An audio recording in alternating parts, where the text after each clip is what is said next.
自1963年創院以嚟，香港浸信會醫院一直與時並進，持續提升服務水平，堅守為市民提供優質醫療嘅承諾。近年，我哋積極擴展地區醫療，邁向全新里程。經過6年嘅籌備工作及建築工程，樓高32層，坐落於九龍東牛頭角欣業街8號嘅香港浸信會醫院東九龍醫療中心嘅普通科門診，率先於2024年12月30日啟業，而其他專科服務及樓層亦都相繼啟業，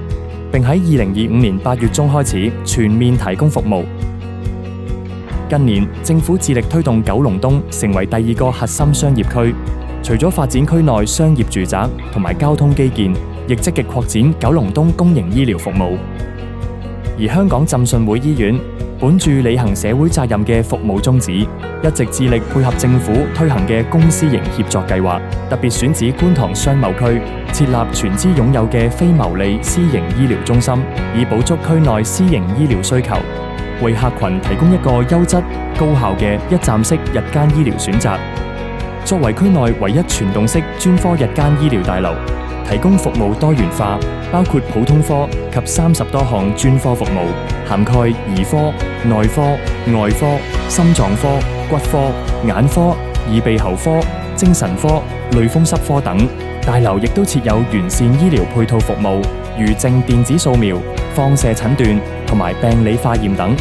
中心亦設有血液透析、腫瘤科及日間化療中心，以及復康同埋物理治療等。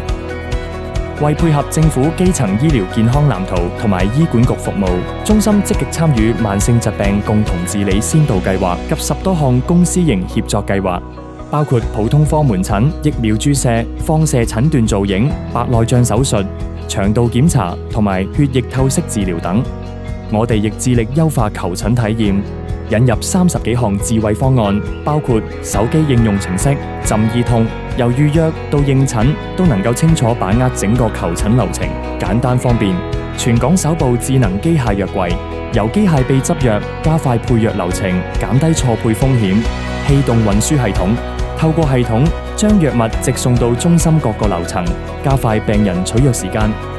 香港浸信會醫院東九龍醫療中心全面採用智慧樓宇管理系統，結合5G 與物聯網技術，從系統設備中收集即時數據，包括環境資訊、能源效益同機電設備狀況，並運用建築信息模擬及雲端運算進行視覺化分析，有效提升能源管理效能，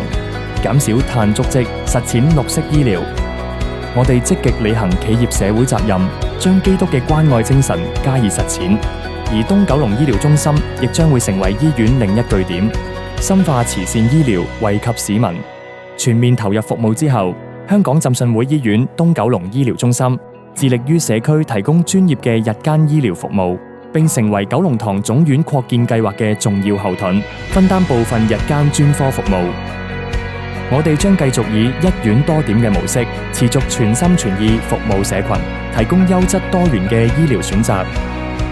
全人醫治，榮神益人。浸信會醫院與其轄下嘅醫療中心將繼續與你同行，走進社區，守護市民每一個健康時刻。